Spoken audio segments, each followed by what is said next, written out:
Mga idol, sana namang panibagong paglipad ng eroplano ang ating mapapanood.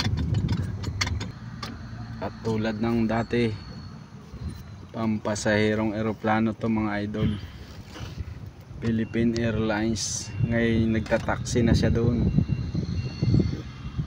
Nandito tayo sa pinakadulo idol, kung saan natin makikita na paitaas siya.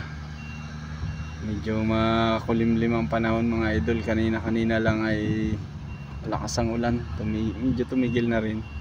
Pero nagbabadya na naman siya mga idol na uulan, no? Ayan mga idol. Nandito tayo sa dulo, sa may malapit sa dagat. Ayan, dahan-dahanin natin mga idol para makita nyo.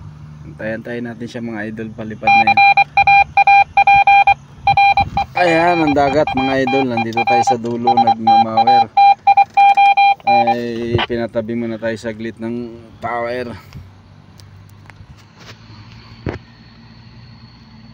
Malapit na yun mga idol, kunting tsaga-tsaga na lang. Nandun na yun, nakapwesto na yun siya. Abangan na lang natin yung kanyang pagbuelo. Isang magandang hapon sa inyo mga idol.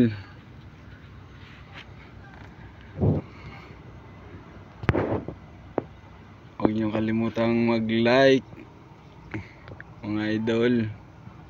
I-follow nyo na rin tong page na to mga idol.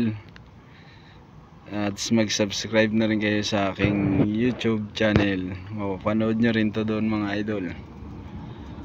I-click ang bell button doon para lagi kang updated sa mga bagong paglipad ng eroplano at paglanding. Ayan na siya mga idol, ang pinakahihintay natin. Ayan mga idol, no? Nakita niyo yung nagliliwanag na yan siya mga idol. Maganda panoorin to mga idol. Ayan na siya. Wow naman, ang kitang kita kung paano siya mapumay taas.